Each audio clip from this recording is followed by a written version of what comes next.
Is artificial intelligence a bubble? It is the trillion-dollar question, and the honest answer is not in the future. It is in history. The most intelligent man who ever lived, Isaac Newton, lost a fortune in a bubble. He could calculate the movement of the planets, but not the madness of men. And what ruined him has been repeating itself for 400 years, exactly the same, from a tulip in Holland to the artificial intelligence of today. Every bubble leaves the same 5 signals before it bursts. We are not going to list them yet. Watch them appear one by one, hidden inside every story, and by the end you will recognize them on your own. 8 stories that are already over. And then, artificial intelligence, the only one still being written. The first of them all began in Holland, and it began with a flower. When Wouter Winkel, an innkeeper from Alkmaar, died, he left 7 orphan children and a garden full of tulip bulbs. In February 1637, his children auctioned them off. They raised 90,000 guilders, 300 years of a craftsman's wages. And it happened just before everything came down. The tulip had arrived from Turkey. Its petals, streaked with flames of color, made it unique, almost impossible to repeat. In the richest Holland in the world, owning one was the greatest symbol of status. The most coveted was the Semper Augustus. The most expensive bulb on record sold for around 5,000 guilders, the price of an entire house on an Amsterdam canal. For a single flower. They called it tulip fever. Within months, some bulbs multiplied 20 times over. People sold land, workshops and cattle for flowers they could not even see.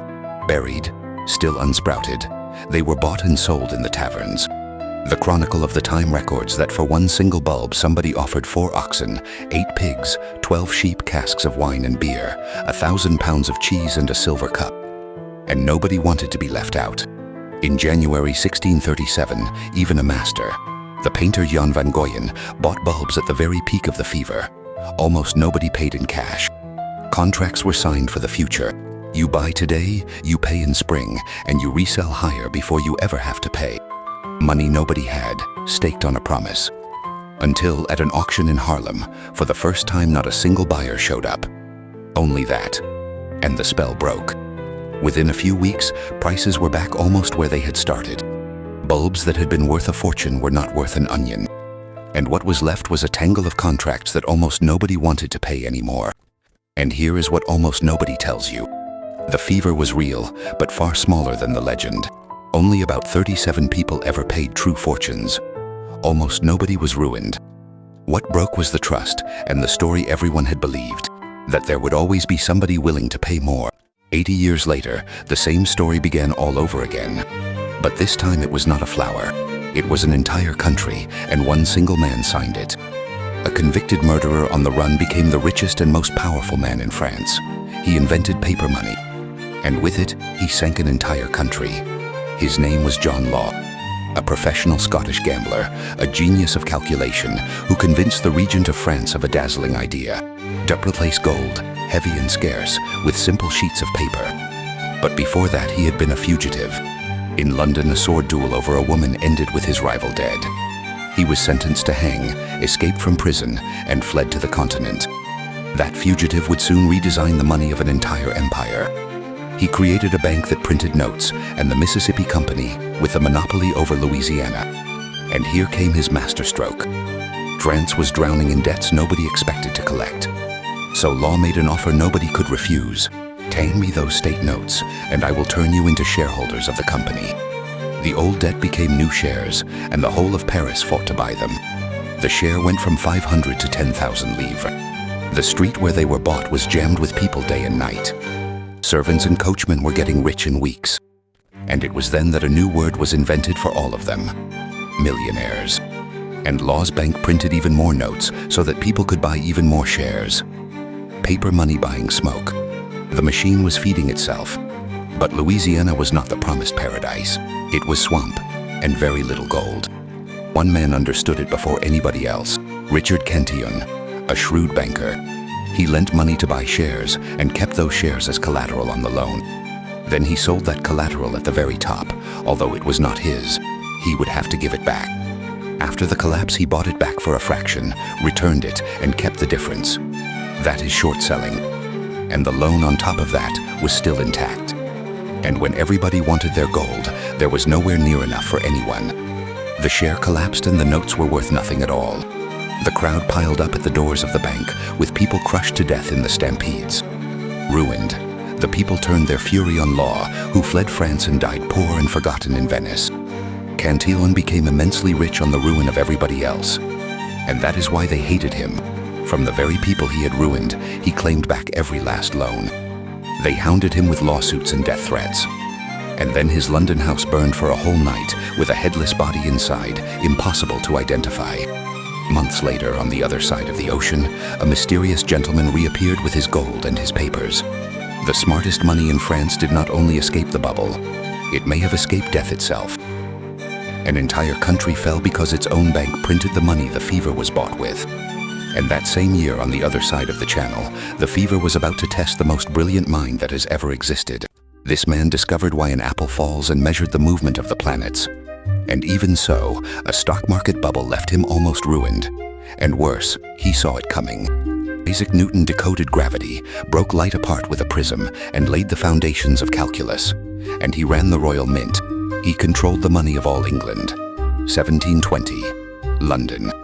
The South Sea Company promised the riches of America. In months, its share went from 128 to almost £1,000. But its real business was not at sea, it was in debt. The British government was drowning in debt. It owed a fortune to thousands of people. Soldiers, sailors, lenders. And it could barely pay the interest. So it proposed a swap. Give the company your government debt, and you receive shares. The government went on paying the interest, but now to the company. And here was the trap. The higher the share climbed, the less it handed over for each pound of debt. Inflating the price was its business, and inflating it was simple. It lent people money to buy its own shares, and it gave shares away to ministers and to the king's court. The bribes, in a green book, more than £500,000. Newton was one of the clever ones. He got in early, sold in time, and kept a fortune. The perfect play, and the country went mad. Hundreds of absurd companies were born. One promised a great business that nobody was allowed to know. It sold out in a few hours, and its owner disappeared with the money. Then Newton made the mistake of his life. He watched all his friends getting rich without him, and he could not bear it. He got back in, close to the top, with almost everything he had. Until the ones who really knew began to sell. With no new buyers, the price fell. And those who had bought on credit had to sell as well, so as not to go under. All at once. The spell broke. Newton lost around £20,000, several $1 million in today's money. He forbade the name of the company to be spoken in his presence for the rest of his life. He was not the only one. Parliament confiscated the director's assets. The Chancellor of the Exchequer ended up in the Tower of London. And the cashier fled with the Green Book and was never allowed to testify. Newton is credited with a line that sums it up. I can calculate the movement of the stars, but not the madness of men. Another man lived through the same madness and chose the opposite. A bookseller named Thomas Guy sold in time, stepped away from the game, and with the profits founded Guy's Hospital. 3 centuries later, it is still saving lives in the middle of London. Because a bubble does not measure your intelligence, it measures your envy. What we really cannot bear is not losing money. It is watching everybody else win. So far, 3 bubbles built on promises. A flower, a swamp, and a sea nobody had ever seen. The next one brought something none of the others had, something real to build. And it cost more than it could ever pay back. The longest depression in the United States was not the Great Depression. The railway caused it. And 30 years earlier, it had already ruined England. But this bubble had something the others did not, something real to build. And it cost more than it could ever pay back. England, 1845. Nobody had ever traveled faster than on a horse until the railway arrived. In 20 years, 55 miles an hour. And the whole country wanted its share. George Hudson, the railway king. He controlled almost a third of the British Railway. He paid spectacular dividends, but they did not come out of profits. They came out of the money of new investors. A Ponzi, 40 years before Ponzi was born. And that is exactly why it worked. The dividend was the proof. If it pays out, it must be earning. More investors kept arriving, and their money paid the previous one. Then a pamphlet appeared, The Bubble of the Age. It denounced Hudson for paying the dividends out of capital. It was true. The shares collapsed, and Hudson ended up in the debtor's prison of his own city. 30 years later, on the other side of the Atlantic, the same problem, and another way of taking the money out. The United States. The government wanted to unite the country, and it paid by the mile, land and public money for every mile laid. 35,000 miles in 7 years. The more miles, the more they collected. So the owners set up their own construction firm and billed themselves. It cost $50 million. They charged $94. The difference was put up by the state. That is to say, the taxpayer. Money written off that never came back. And the people. Not by buying shares. By lending money to the railway in exchange for a piece of paper that promised interest. A bond. And nobody stopped them. They gave shares away to the congressmen who were supposed to be watching them, even to the vice president. The fraud came out in the newspapers. And for 7 months, people went on buying, until it reached the banker who was selling them, J. Cook. People trusted him. He had already paid them back on the war bonds. But Cook had already advanced the money to the railway. And it was not his. It was his clients'. Nobody bought them. And his clients' savings were left trapped in paper that was worth nothing. The bank closed. And everything came down behind it. 65 months of depression. 22 more than the Great Depression. Hudson paid dividends with money that had not been earned yet. Cook paid the railway with money he had not collected yet. Both of them were paying with tomorrow's money. And the tracks are still there. The world kept the revolution. Somebody else paid the bill. No infrastructure has ever paid for itself. The century changes. The pocket changes. Here, borrowed money was still a matter for construction firms and banks. What was missing was the step that would put it into anybody's hands. Black Thursday, 1929. A crowd packs the street outside the New York Stock Exchange, watching its money evaporate. To understand it, let us rewind a few years, following one single thing. The money. The Roaring Twenties. For the first time, ordinary people were investing in the stock market, but almost nobody with their own money.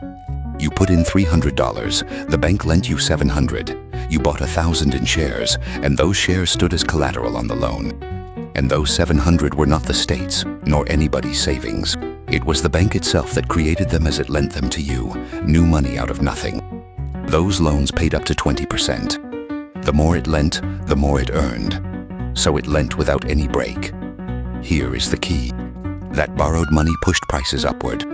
And because they were rising, you could borrow more and buy more. More debt, more buying, higher prices. A wheel that fed itself.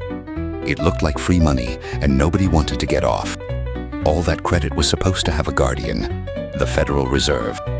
But when it tried to slow it down, it hit a wall. Charles Mitchell ran one of the largest banks, and at the same time sat on the Federal Reserve itself. He defied it, and poured in more money so that the wheel would not stop. The one who was meant to watch the system was feeding it. October 1929. Prices stopped rising, and the wheel turned backwards. The loans could be called in from one day to the next. So everybody had to sell at the same time to pay them back. And every sale sank the price further, forcing still more selling. And here was the trap. As the shares collapsed, the bank collected its loan by keeping them, but they were no longer worth anything. The speculator lost what he had put in, and the bank lost the rest. That money it had created itself, and which now, just like that, was destroyed. And while almost everybody was losing, a few were winning, the ones who bet against it. Like Albert Wiggin, who secretly bet against his own bank and made millions as it went under. And Richard Whitney, the banker sent to fake the rescue that Black Thursday would end up behind bars almost 10 years later, for a fraud unrelated to the crash. But the biggest blow was not for the speculators. It was for those who never played the market at all. The banks that had created all that money went down with it. 7,000 of them failed, and with them vanished the savings of millions of families who never bought a single share. Unemployment reached almost 25%. That is the key to every bubble. Money is born out of debt, and it dies with it. That wheel turned with shares as collateral. 60 years later, on the other side of the world, the collateral would be the land itself. In Osaka, the owner of a small restaurant knelt before a ceramic toad every midnight and asked it which shares to buy. The incredible part is not that she did it. It is that Japan's most serious banks queued up to lend her billions. Her name was Nui Onoi, and she became the biggest investor in the country. Her story is the perfect summary of the greatest bubble ever seen. To understand it, look at how high Japan had climbed. In 40 years, it went from ruins to the second largest economy in the world. Its cars and its electronics swept the entire world. And almost nobody doubted that its land could only go up. In 1985, to slow its exports, half the world agreed to make the yen more expensive. And so that the economy would not cool down, the central bank cut rates to 2.5%, the lowest in its history. An ocean of cheap money that ended up in two places, the stock market and the land. The Japanese stock market came to be worth almost half of the entire world market. A single telephone company was worth more than the 8 largest in the United States put together. And it was said that the garden of a palace in Tokyo was worth more than the whole of California.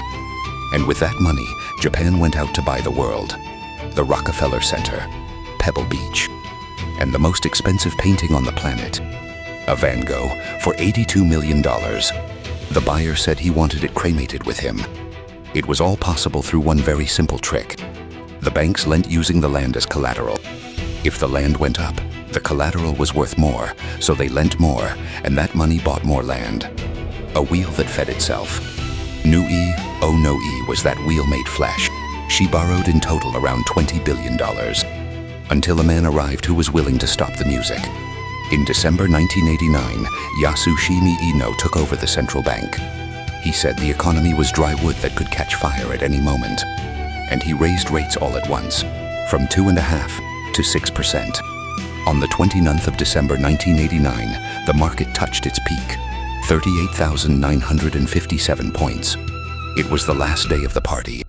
In 9 months, it fell almost by half, and the toad stopped talking. Oh no-e's fraud came to light. She was arrested, and she left the largest personal debt in the history of Japan. But what happened in Japan was not a burst. It was a winter. Land collapsed by more than 80%, and the market went on falling for 20 years. Here is the figure that says it all. That 1989 peak was not seen again until 2024. 34 years. An entire generation waiting only to get back to where it started. All these bubbles had something in common. The story holding them up was deep down false. The next one breaks that rule. Because the next one was true. New York, the 11th of February, 2000. A company raises $82.5 million going public. It was run by Julie Wainwright. It sold dog food over the internet, and its mascot, a talking dog puppet, had just been a hit at the Super Bowl. But it lost money on every order and had never earned a single dollar. Even so, it was worth billions. It was called Pets.com. In 9 months, it burned almost $300 million and disappeared. The rule is simple. A company is worth the money it will generate in the future, brought back to the present. Its future cash flow discounted to today, that is its real value. But at the end of the 90s, the market stopped counting that money and started counting clicks, users, visits, growth. Losing money was sold as winning the race. You added .com to the name, went public without a single profit, and the share tripled. The madness was plain to see. eToys, an online toy shop, came to be worth more than Toys R Us, which had 1,500 stores and real profits. And people bought on credit with money lent by the broker, all of it financed with cheap debt. Even the serious voices were warning. Greenspan, the chairman of the Federal Reserve, called it irrational exuberance. The market ignored him for 3 years. The old rules no longer applied, they said. This time was different. Then, in the year 2000, the Federal Reserve raised rates. The cheap money was over. Companies with no profits could no longer raise more, and with no profits underneath, nothing held the price up. It collapsed to what it was really worth. Almost nothing. The Nasdaq fell 78%.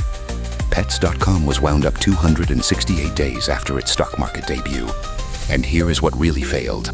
It was not the technology, nor the talented people. It was the price and the timing. They overpaid, they took on debt, and they ran out of time before the technology could pay. A great idea, at an impossible price, ruins you just the same. Because the idea was good. Amazon sank 90%. $1,000 at its peak would be more than $15,000 today. Priceline fell 99%, and today it is booking a global giant. Cisco took 25 years to recover its peak, and today it is worth more than ever. And the fiber they buried, of which less than 5% was ever lit. carried the internet giants that came afterwards: Google, today Alphabet, Netflix, Uber, Airbnb. No infrastructure has ever paid for itself. At least here you could see what you were buying.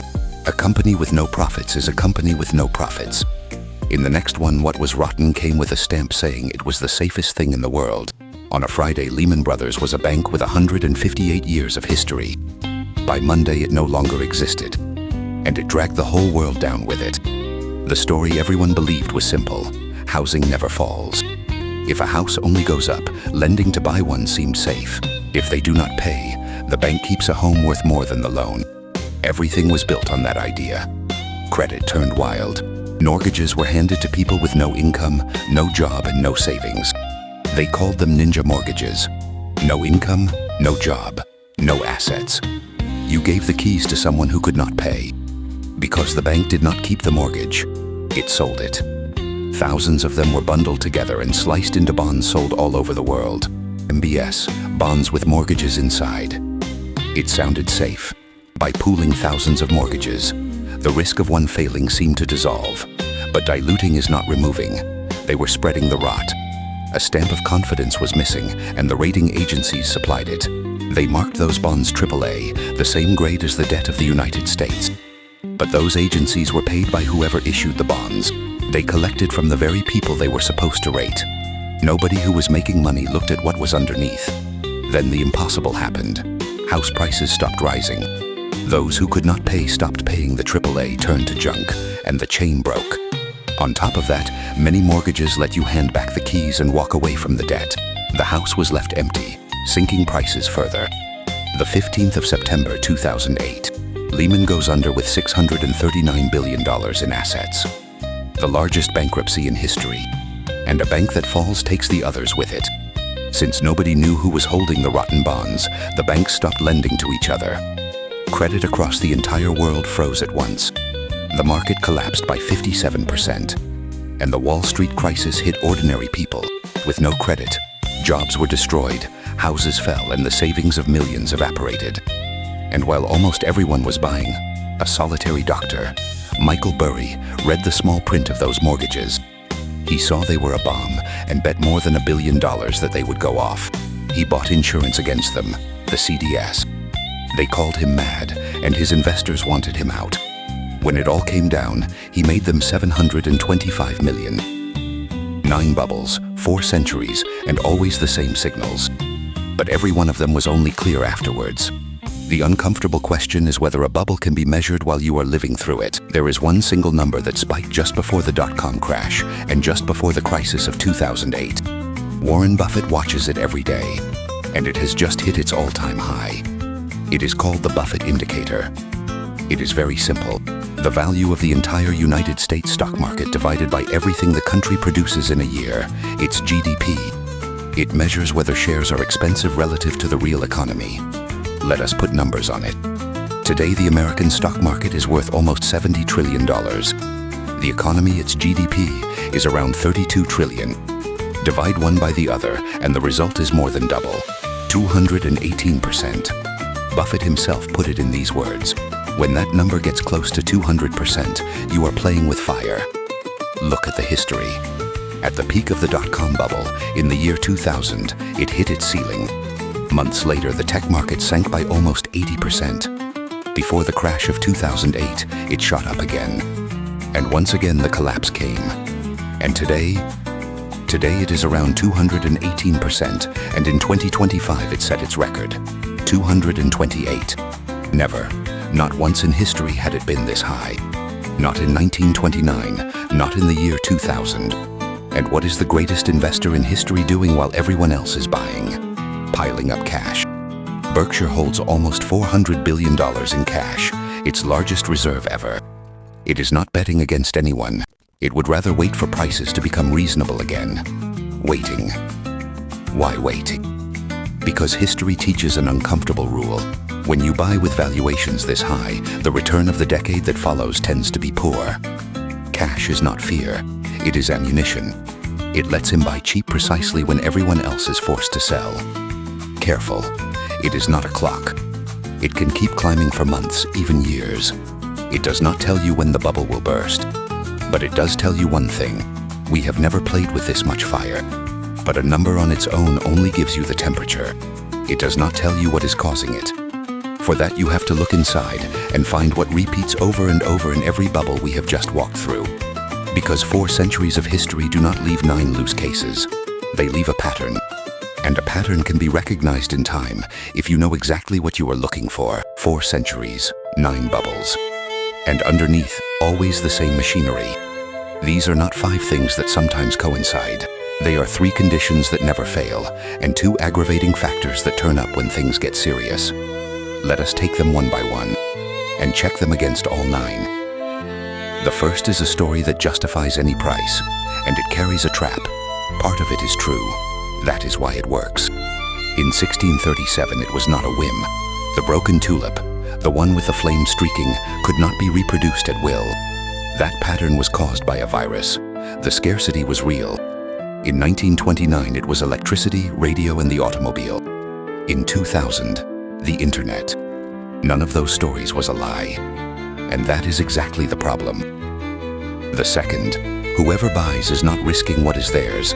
In Holland, you did not need to put down a single florin. You signed a contract for a bulb still in the ground and paid nothing until delivery. In the British railway mania, £2 out of 50 were enough to control an entire share. Those who believed they were risking 2 received the bill for the remaining 48 on the way down. In 1929, the broker lent more than 2/3 of the price.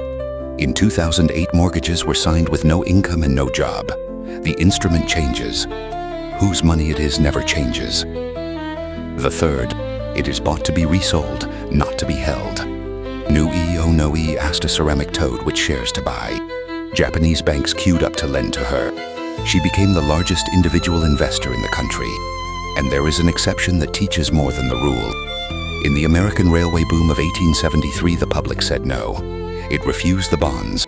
Out of 100 million, barely 16 were placed. Which is why the man who ended up holding them was the banker selling them, J. Cook, with his client's money. When he fell, he took the country down with him. The speculator is not always your neighbor. Sometimes it is the one selling it to you. The next 2 are not in all of them. And that is precisely why they measure the severity. The first is money going round in a circle. The South Sea Company lent people the money to buy its own shares. Hudson paid dividends with the money of new investors. A Ponzi scheme 40 years before Ponzi was born. The owners of the American Railway set up their own construction company and billed themselves. It cost $50 million, they charged $94. And in the year 2000, the equipment makers lent the carriers the money with which they bought their equipment. Keep hold of that sentence. It comes back at the end. When the money stops coming from outside, the price no longer measures the value of anything. It only reflects the money pushing it. The second aggravating factor is not that somebody warns. There is always somebody warning. It is that warning comes at a cost. In September 1929, a man named Roger Babson said out loud that a collapse was coming. Babson was no crank. He was a statistician who had spent 20 years measuring the market with his own indices, and his name still stands on the business school he founded. The market fell 3% that day, and Wall Street tore him apart.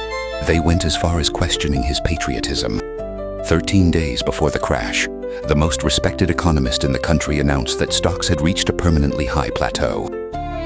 In the year 2000, Julian Robertson refused to buy technology. Robertson was no amateur either. He had founded his fund with $8 million and taken it to $22 billion, earning almost 32% a year for 18 years, while the market earned 12. And even so, his clients pulled their money out, from $22 billion down to 6.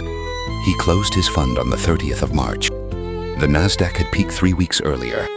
It is not enough that they laugh at the one who says no. The signal is that they take his money away. Look at them together. 9 rows, 5 columns. The 3 conditions hold in all 9, without a single exception across 4 centuries. And look at the first row. The tulips have all 3, but the 2 aggravating factors are dark. In 1637, there was no bank lending in a circle and no professional manager whose money you could pull. The system did not exist. That is why the first bubble in history was also the least damaging of the 9. The aggravating factors do not tell you whether there is a bubble. They tell you how much it is going to hurt. And when you overlay the ones with real daily prices, the crash of 1929 Japan, the dot-coms in 2008, this appears. 4 crashes, 1 century, different markets. The same silhouette. It climbs slowly, it goes vertical at the end, and it falls far faster than it rose. What repeats is not the market, it is human nature. Now the same thing with artificial intelligence. An irresistible story with a true part. Yes, AI does change things. Easy money. Years of low rates and technology companies that have gone from swimming in cash to being among the largest debt issuers in the world. Speculation. Small investors crowded into the same few stocks. 3 out of 3. The conditions are there. And the 2 aggravating factors as well. NVIDIA, the largest chipmaker in the world, invests hundreds of billions in artificial intelligence companies. And those companies use that money to buy chips. NVIDIA chips. More than 900 billion in circular deals, where one company's spending is the next one's revenue. It is exactly what was happening in the year 2000 with telecom equipment. The same mechanism, 25 years later. And the 5th, the one that demands they punish whoever says no. We will come to that shortly, because it has a name of its own. Carlota Perez wrote it in 2002 in a book called Technological Revolutions and Financial Capital. And she wrote it before any of what we are watching existed. Her thesis is uncomfortable. The bubble is not the accident that spoils the technological revolution. It is its first half. Every technological revolution goes through 4 phases, and they always happen in the same order. First, eruption. The technology appears, and almost nobody understands it. Then frenzy. Speculative money pours into it and builds too much. Too much track, too much fiber, too many data centers. Then comes the turning point. The price collapses and ruins whoever paid it. And only then, on top of what was left over, now going for nothing, do synergy and maturity begin. The technology finally deploys and changes everyone's life. The first 2 phases are paid for by the investor. The last 2 are enjoyed by the world. In 1846, the tracks remained. The shareholder who bought the promise paid for them with his ruin. In 2000, so much fiber was laid that most of it sat dark, and years later it lit up the internet almost for free. This that you are watching travels over that fiber today. The question is not whether AI is real, it is which phase we are in. Michael Burry believes he knows. He is the same man who in 2007 read those mortgage prospectuses one by one, the ones nobody read, and found what was inside. His own investors tried to throw him out for refusing to play along. He was right, and it still nearly cost him his job. He has bet against the market again, and this time he has said exactly why. His accusation is not a hunch, it is accounting. When a company buys a chip, it does not book it as an expense all at once. It spreads it across the years the chip will last. If you say it lasts 3 years, you charge 1/3 each year. If you say it lasts 6, you charge half. The spending is the same, but the profit you report is higher, without having earned a single dollar more. Burry argues that the big cloud companies are stretching the useful life of chips that go obsolete every 2 or 3 years, and that this is why their profits look better than they are. He put a number on it. Between 2026 and 2028, $176 billion of depreciation that, according to him, is not being counted. That practice, stretching the useful life of the chip so the profit looks bigger, he called one of the most common frauds of the modern era. And he backed the accusation with his own money. His fund disclosed put options against Palantir and against NVIDIA, worth more than $1.1 billion in notional value. He was betting those shares would fall.